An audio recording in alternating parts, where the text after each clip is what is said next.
Give it a second here.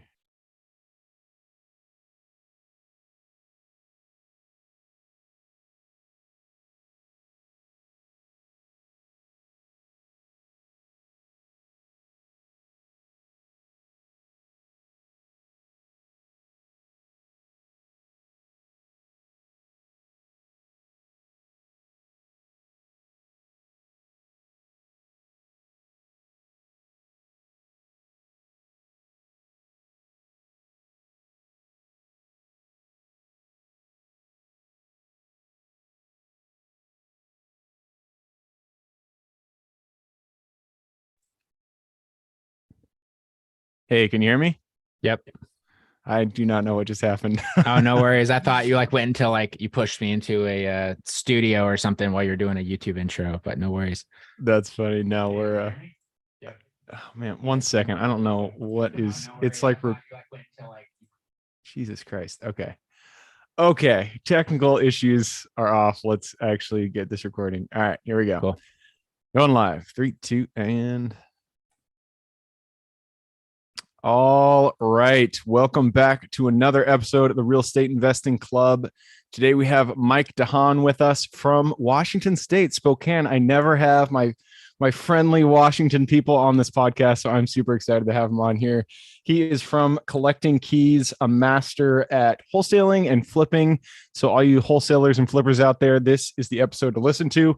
Mike, I am super excited to have you on here. Thank you very much for hopping on the show.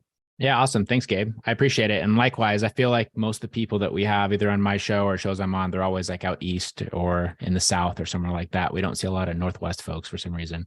I know what's going. It's because we're, it's the shy state. People don't want to get on the podcast. Yeah, come on. Yeah, the Washington freeze, that what they call it. We're not very friendly compared to other places. Yeah, we're fighting against that.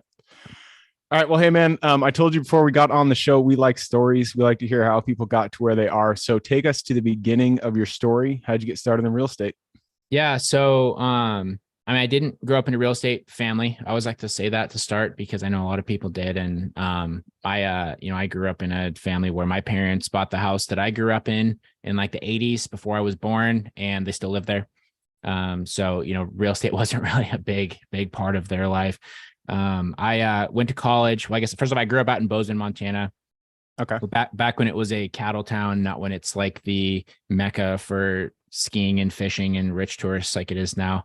So I grew up out there, went to school at Gonzaga University out here in Spokane, got my degree in electrical engineering.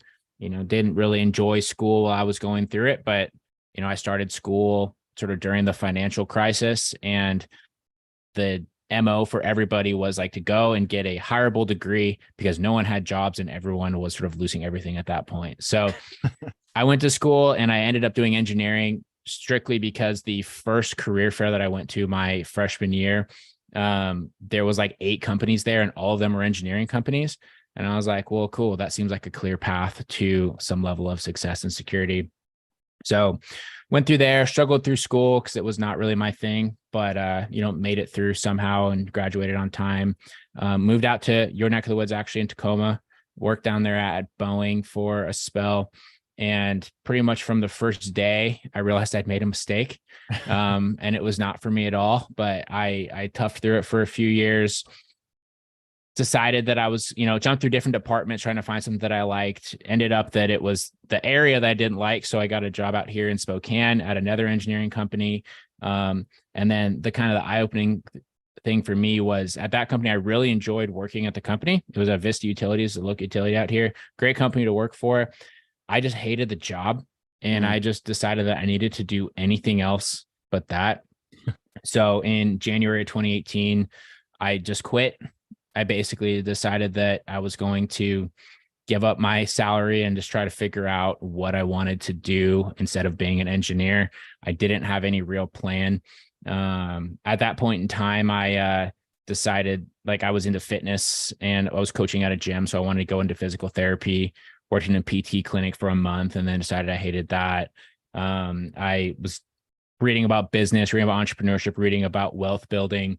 And the most common reoccurring topic was real estate. And so ultimately I started getting curious about that, listening to podcasts, reading more books on it. I had a friend and my now business partner who owned a rental property. So I started connecting with him about what that looked like. And I kind of just like decided that that was what I wanted to pursue. And so I just jumped into it. As with most people, when they start, I was obsessed with passive income being the ultimate goal. So I was just originally trying to buy anything that would cash flow, like most people do. Especially back then, my income had dropped like 90% from when I was working as an engineer, and I was just working at a gym after that. So I was desperately looking for cash flow. I liquidated my corporate 401k and I bought my first couple of rental properties, just straight off the market. Didn't know anything about rentals. Like I did like the paper math of like, oh, these will have a payment of $1,200. They'll rent for $1,600. I'll make $400 a month on these two properties. And of course, that's not how it works. You have to account for vacancy, maintenance, property management, all that sort of stuff. But it still got some money coming in. It kind of got the bug. From there, I decided I needed to generate more capital, be smarter. So I started trying to buy distressed properties. I bought my first duplex at the end of 2018. And bird that property, fixed it up. That was me and my wife on watching the school of YouTube, trying to figure out how to do upgrades and things like that. Half the time, all the tenants were still there, which was super weird. And wow, you did the flip while they lived in the property? Well, we were like updating it, right, and making it less, terrible, grungy. Yeah. But so it's like it was enough to get an increased value. And so did that. Said I wanted to increase my cap generation. So I met someone at a local meetup that had money. I had time and hustle at that point. So we decided we were going to flip houses together. Started flipping houses in 2019. First house I flipped, it took me 4 months. I made about $4,000. I didn't know I didn't know what we were doing. Pretty much everything went wrong that you could kind of think of on that versus the house burning down.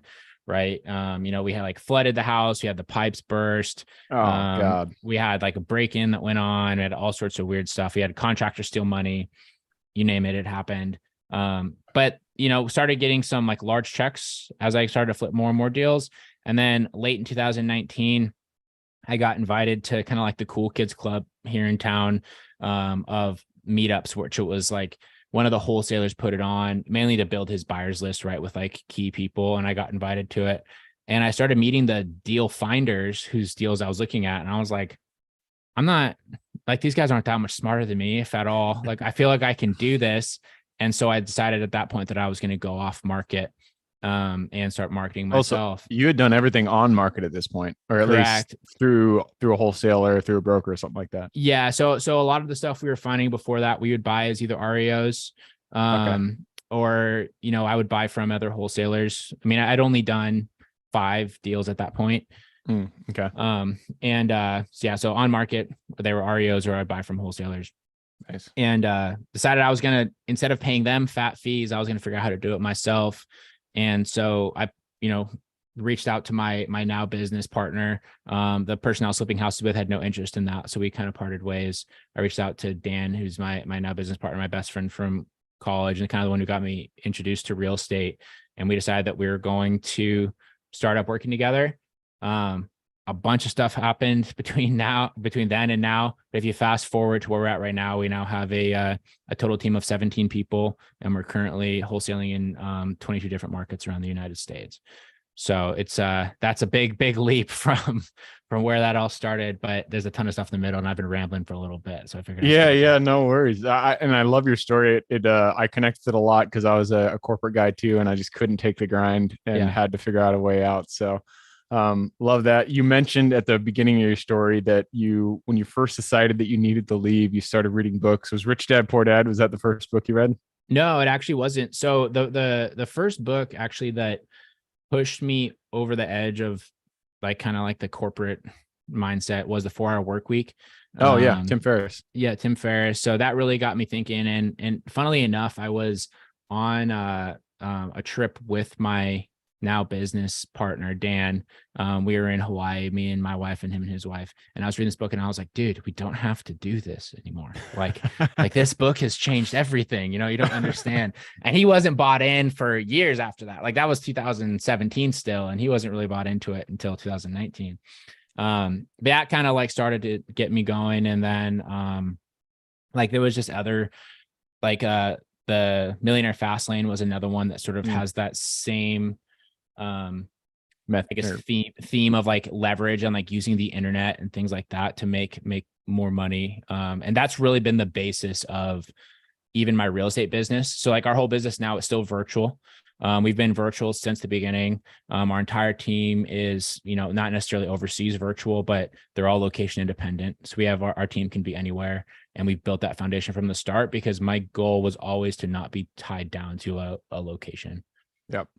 Yeah, I actually have 4-Hour Work Week on my desk. I got it probably like 2 years ago. I still haven't read it. Oh, really? But I feel like I know. I've talked to so many people who've read it and who've talked to me about it. So I feel like I understand it, and it's something that I've been doing in my own business. So, but I've heard it's a great book, great way to get started. And it sounds like you guys are utilizing the wisdom there. You're in 23 markets across the United States. And that is, so many people, especially in the middle of the country, they think that they're kind of stuck. They're like, oh, there's just no, I can't make any money flipping houses. There's just no opportunity here if you're in a smaller market. But you don't have to be limited to the market you're in. You can always branch out. You can always do real estate across the United States. That's one of the reasons why I love it so much.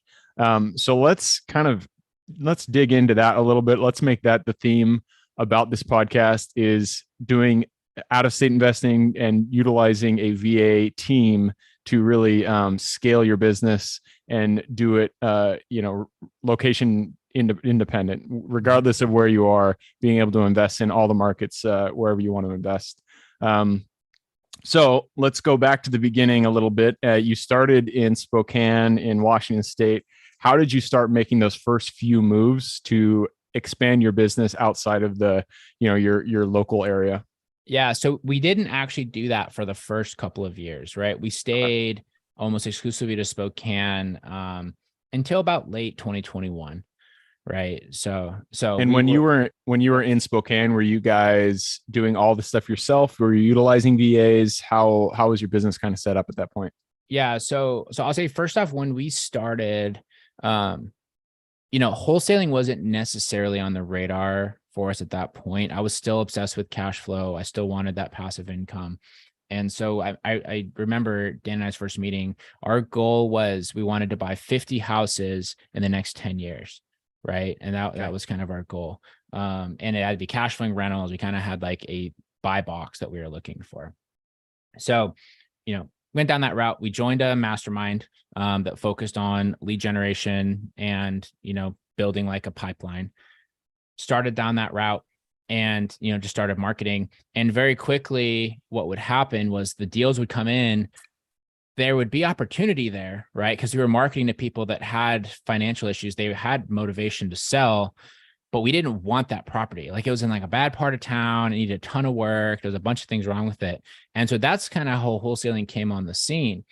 It took us a little while to figure out the negotiation tactics and how to close deals. From when we started marketing to when we closed our first deal, it took almost 6 months, and we were about $30,000 in the hole on marketing cost. Oh, wow. So I just like to share that. You spent $30,000 in 6 months. Was that at the beginning? That's a lot of money to be spending at the beginning of your business, especially on marketing. What were you guys doing? Yeah, I go all in, man. That's how I've been spending. We were sending direct mail, right? So we had budgeted $5,000 a month to that. And so that's what we were focused on, and we were very committed to that. And the biggest thing that drove us was the mentors that we had hired and we had put ourselves around. They really preached just consistency of action.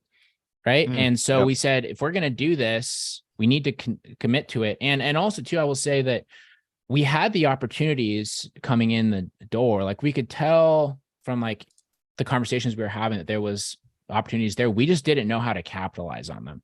So we had to go through that whole learning process, and we did that fully ourselves for the first almost year.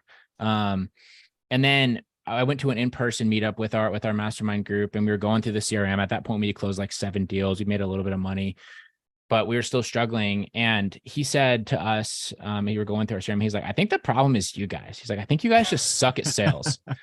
And I was like, I mean, you're not wrong. I have an engineering background. I don't have a sales background. And so we came back and we said, we need to hire a sales rep. And we looked at our bank account. We had $4,000 in the bank. And we're like, okay, cool. So we need to choose between ordering marketing or hiring a sales rep.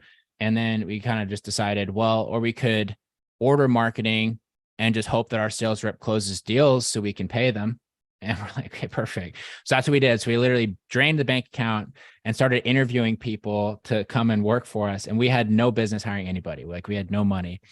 We ended up finding somebody that was not a real estate person. It was actually a female that had experience working as a bartender and selling kettle corn at a local farmer's market. Hey man, bartenders, they have sales skills. If you're a bartender, you can sell. I don't care what you say. I was a bartender for a small bit, and I know it takes a lot of sales to talk to so many people.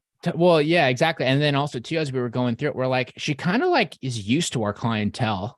I mean, it's like the clientele that we only have as motivated sellers. They are frequent bar goers, right? Makes sense. And so we decided to give her a shot. Like, she had hustle. She was very persistent in her conversations with us. And she came in and she closed 7 deals in her first 3 weeks. Damn, good job. That's awesome. And that was kind of when, I guess, the idea of leverage of people became really apparent to us. And the crazy thing is too about her is, you know, she was only with us for about 6 months, but she didn't have any real estate knowledge really at all. And we didn't actually close any deals that were new. She only closed deals that were already in our pipeline that we were not capitalizing on. Right. And how the conversation would normally look is she would go and be like, yeah, so they said that they wanted 180. I think I thought like 150 sounded better. So I just pitched that and they said, yes, is that okay? And I'm like, yeah, that's awesome. You know, but like she would just like go off Zillow, like didn't even know basic comps or things like that. And just was good with people. Yeah. So that sort of introduced that. And then from there, we started looking at like different roles, and you know, overseas staff, things like that. So we started bringing on our first like Filipino admins. We built like a lead management team with a couple guys from Central America that worked pretty well. And then as we started to grow, we reached this point, you know, so going into 2021, we were doing a very aggressive clip of deals. We had our sales team figured out. We had our data process figured out, marketing process figured out. So we did, I think it was 60 something deals in 2021. We're doing pretty well, made multi 7 figures in revenue. But we've reached a point in Spokane where we were spending more and more money to get less deals. So we kind of like capped out the market. Yeah. Right. And so we said, well, why do we have to be here?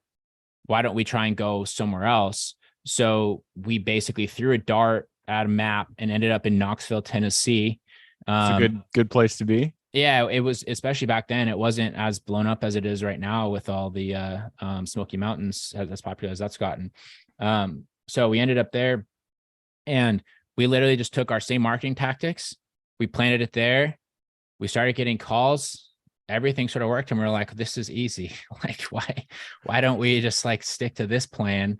And you know, obviously there was some kinks that we figured out, but kept growing, and that's that. So nice, man. I love it. And that's the beauty of it. Once you get the systems in place, once you figure out how the systems work together, you can plug and play. You can put it in Knoxville, you can put it in Austin, you can put it in Spokane. It'll work anywhere. So it sounds like you guys were doing, what was your marketing strategy? Like, did you guys do a lot of mailers, PPC? What was the main way of generating the leads? Yeah. So we kind of have like a 3-tiered approach to it. So we have our targeted marketing that we do, which is direct mail. That accounts for about 75% of our deals that we close. So direct mail. So that's specifically targeted in the way that we're hitting people that have recorded issues, you know, bankruptcies, liens, things like that. And then we have our, I guess more like widespread marketing that we do, which is mostly in the form of SMS. So like we'll take that and we will text like the larger lists of people. So absentee owners, people with high equity, things like that. And then we have our bottom the pyramid, I guess, which we call like our brand marketing. So I know you said you checked out our website before the podcast.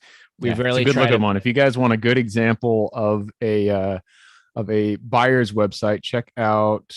Dude, I don't even remember what your podcast was. What's your podcast? Oh, so it's not on that one. Or not the podcast. Backyard Home Buyers. Backyardhomebuyers.com. Yeah, it's a beautiful website. I think you guys did it great.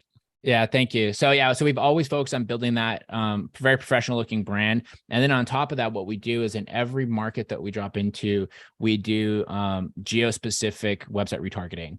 So basically we set up on the back end that if people like visit Facebook, our website, Google. yeah, and they're from like these locations that we're marketing in, they're going to start to get hit with retargeting ads on all their websites they visit, on like the sidebars, on their YouTube videos, on their social media, things like that. And what that does is it allows us to get in front of people so much more regularly. So like in marketing, they say someone needs to be exposed to your brand, was it 14 to 17 times before they buy? Yeah. So with us, that happens so much faster than if we're only mailing people every single month. Yeah. Right. And we get a lot more authority because they can see this professional presence there compared to the average Joe Schmo wholesaler who's trying to figure it out. Yeah. I think like dollar for dollar retargeting ads are, in my opinion, it's the best money you can spend in your marketing campaign. It's only going to people that have already been there, and it's relatively cheap for the quality of the person that has, they've gone to your website, they've already shown interest, they've shown intent. And so you're really only spending money on the people that have shown the intent. They show that they for whatever reason want to check out your website. And so I love retargeting ads. Anybody who starts a marketing campaign, I always suggest, PPC is kind of hard to get off the ground if you don't know what you're doing. And it's really expensive if you're hiring an agency. So if you don't want to master, online ads, at least get a retargeting campaign up, because your dollar for dollar, that's going to be your best ad spend. So cool. I mean, direct mail, it's a solid method of generating leads. It's one of my favorites. We've tried, everything under the sun. I feel like direct mail is just it's the sturdiest version of marketing for what we do. Yeah. And the reason I like it too is if you think about the seller experience, right, of engaging with that kind of marketing. So you look at something like cold calling. So many people do cold calling because your cost per touch is really low, but you're invading that person's day. Yep. Right. You're calling them when they're angry about that. Yeah. Yeah. They get angry. Even if they do have a distress issue, they're at the dentist, they're picking up their kids from school, they're trying to eat dinner, they're drunk, whatever. Like with direct mail, they are taking the conscious effort of receiving your letter, opening it, or like looking at your postcard, whatever, picking up their phone and choosing to reach out to you. They're immediately going to be more receptive. And so the conversations are that much more productive versus the cold calling ones where you're kind of trying to beat the door down. It's just a lot more aggressive. Yep. I agree. Man, there's so much we can go into. I just took a look at the clock. We've already run down our time. Before we move on though, you're talking about going into markets. We're going to keep this one short, but give me the best way that you guys have found of creating your buyers list. So, you generate the leads and then you got to find somebody to buy them. Every single market, there's different buyers. So how do you guys most efficiently build your buyers list? Leverage a key partner in that market. This is our key to the whole thing right now with the scale that we've done is you find a key partner. Okay.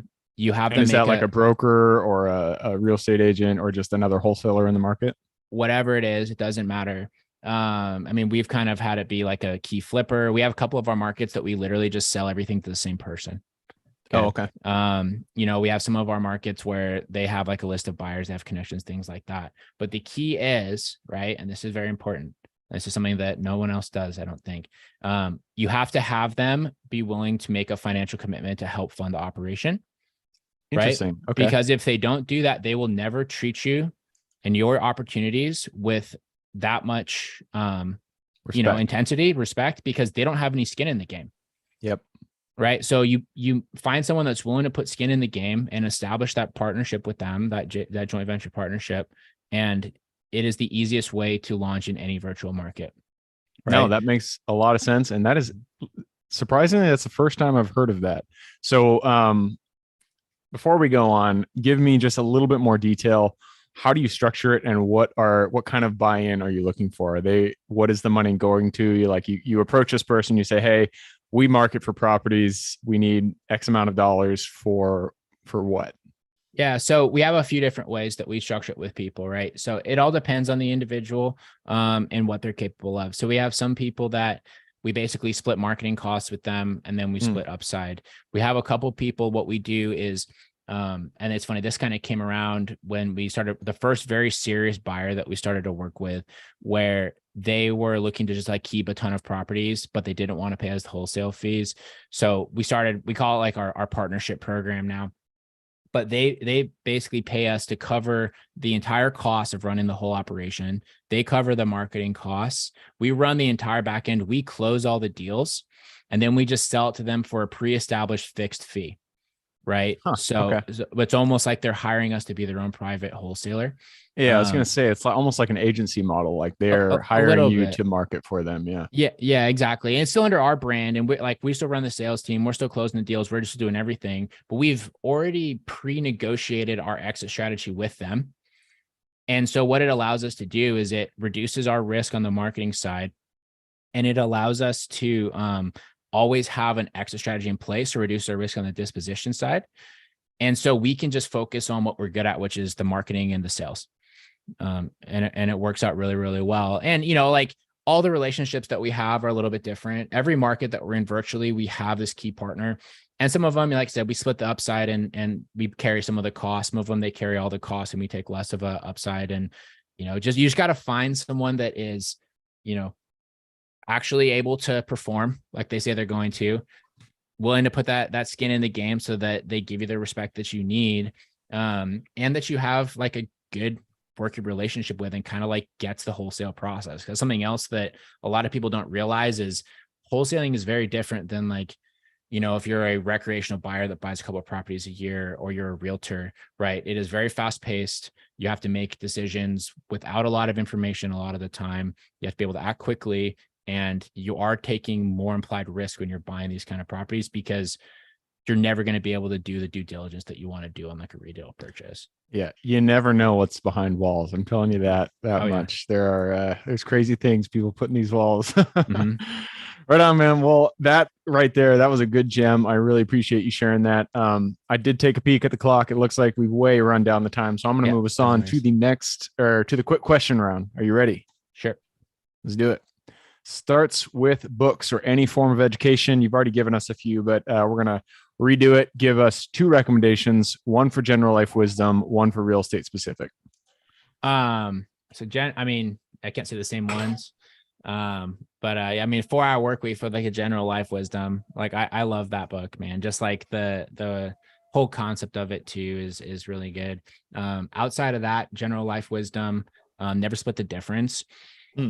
With Chris Voss. It's a sales book, but so many of the different sales tactics that he talks about are applicable in everyday life, even outside of business, even if you're talking to like your wife or your parents or your friends or things like that. And that's a really, really good, I think, just like life book about how to structure conversations and how to think about conversations where there's any sort of negotiation, right? Which is what a lot of us do. Yeah. So I think that's a great one. And then real estate specific, you said? Yep. Yeah. So, just going back to like kind of the roots of real estate, I'm a really big fan of the Burr book from Bigger Pockets. From Brandon Turner? I think David Green actually wrote that one, but okay. One of those guys. Yeah. But the Burr book, I think was the first one that opened my eyes to the power of leverage and the importance of buying at a discount. I read that book, and that was actually one of the ones that introduced me to buying distressed properties. Nice.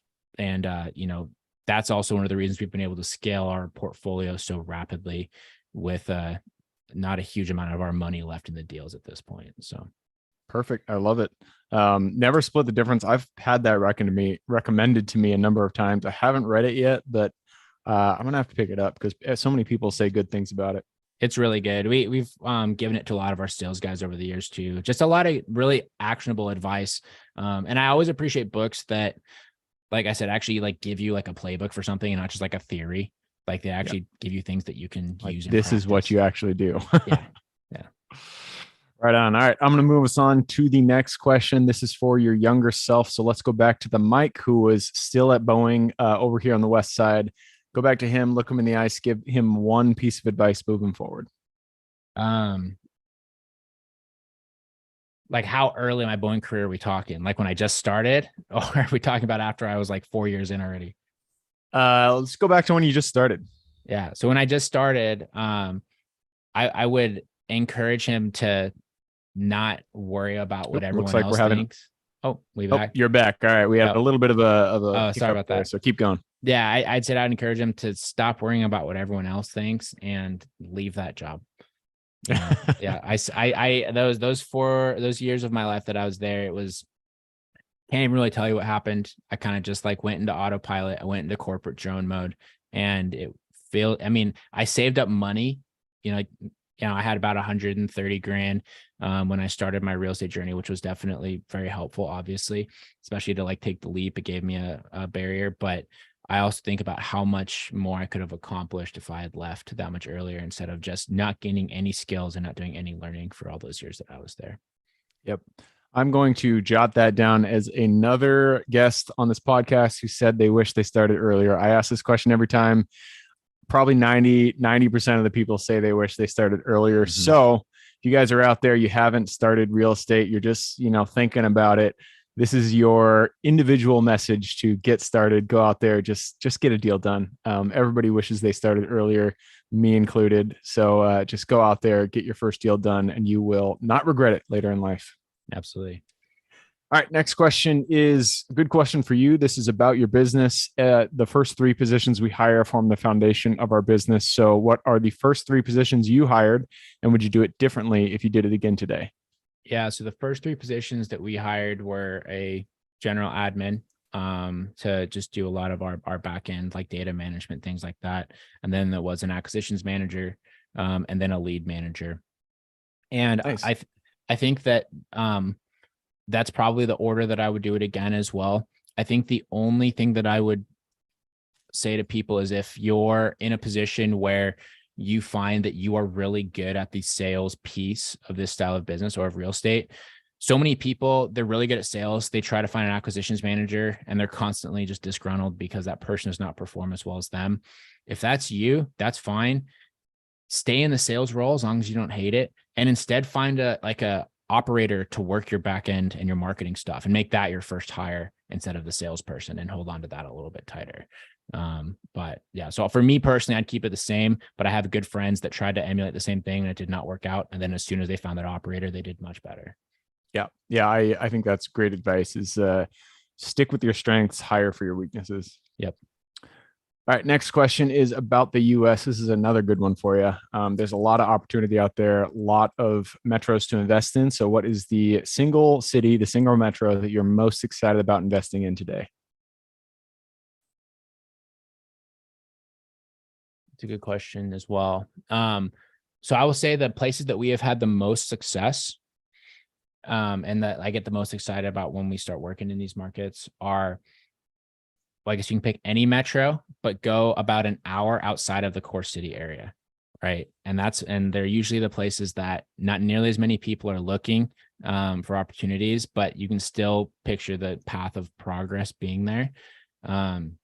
Those are like that's been kind of like our secret. And if I had to pick like one area that I'm very excited to invest in, honestly, man, I love Washington State. I know people kind of like hate on the politics and those sort of things up here, but there's a reason that our housing prices are continuing to go up. There's a reason there's still a lot of people moving here.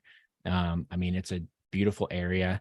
Like it is a really great place to live from like a tax standpoint. I mean, we don't have income tax up here. And so it brings a lot of higher income individuals that want that.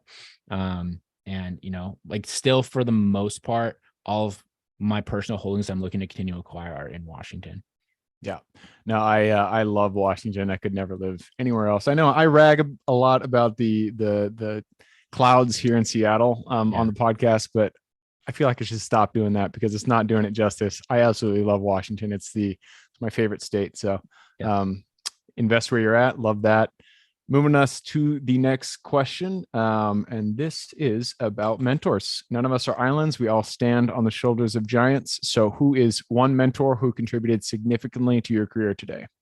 Yeah. So, my very first mentor, Ryan Dossie, he was the first mastermind that we joined. And what we learned working with him has legitimately changed my life. And that was really, really valuable. He still has his group out there that's really good. And then I guess to plug one more person too, there's different mentors for different phases of your life. And I think that's something that's really important because a lot of people, they kind of have like their original teacher and they want to stick with them forever. It's like, but you got to realize that like the coach that takes you to the state championship isn't the one that's going to take it to the NFL. Right. And that's really important. And so we hired a business coach this year, Steve Rosenberg. He's gotten a pretty big presence these days, but he has been the reason that our business has like 3x'd this year so far. Just the way that he's focused on systems and actually like the business aspect of it has been incredibly major. Nice. So I think I can say like Ryan Dossie's the reason that I became a millionaire. Steve is the reason that I'm going to become a 8-figure person for sure. Nice. I love it. That's really good advice and something that not a lot of people or nobody actually has brought up so far on the podcast. There are different mentors. Mentors come into our life throughout our career and they are just a blessing whenever they come in. But it's very important to recognize that there is a season for every mentor and each individual mentor will provide something unique to that stage that you're in. And, recognizing that and not holding on to one thinking that they have the golden keys to everything. I think that's really good advice for any stage of your career. So love that. I'm going to move us on to the very last question. You've given us a lot to think about. I'm sure people want to reach out, learn a little bit more about yourself, about the Collecting Keys podcast. So tell us what you guys offer, what people can expect when they reach out to you, and then what is the best way for people to get in contact with you. Yeah. So if you want to hear kind of more about our business or, kind of the stuff that we do, the Collecting Keys podcast is the best way to do it. You can find it anywhere you listen to your shows. We do 3 episodes a week. We do interviews on Monday. We do what's called the Mike and Dan show on Wednesday, which is a lot more business talk and just like general economic talk. And then we do a Friday episode where we usually answer a question from a listener or we do a deep dive on a topic. And so that's a great way if you want to hear like kind of long form stuff. If you want to reach out to me directly, the best place is on Instagram. I'm at Mike_invests, and I'm always happy to chat with people on there. And, like if you're serious about wanting to take your real estate to the next level, that's kind of the stuff that we focus on. If you're still a newbie, you might learn some stuff too. But if you listen to it and you're like, man, I don't know what these guys are talking about, we do admittedly get into the weeds pretty heavily, but that's also kind of where I'm at. So that's the engineering. Yeah. Right. It is for sure. But hit me up on Instagram though. Seriously. I love to connect with people that way. Cool. And that is Mike_invests for Instagram. And then the podcast is collectingkeyspodcast.com. I'll put both of those links in the show notes. So if y'all want to reach out to Mike, just click the more in the description. It'll pull down the full description and in there you can find those links. All right, man. Well, that wraps it up. Thank you very much for hopping on the show. Sweet. Awesome, Gabe. Really appreciate it, man. Absolutely. For everybody who's here with us today, thank you guys for showing up. You are the reason we do this. So if you guys have any questions whatsoever, reach out to me, Gabe at therealestateinvestingclub.com. And if you guys want to support the show, all we ask is you give us a like, subscribe, share, all that jazz. Other than that, I hope you guys have a great week. Keep rocking real estate. And I look forward to seeing you on the next episode. All right. That was good.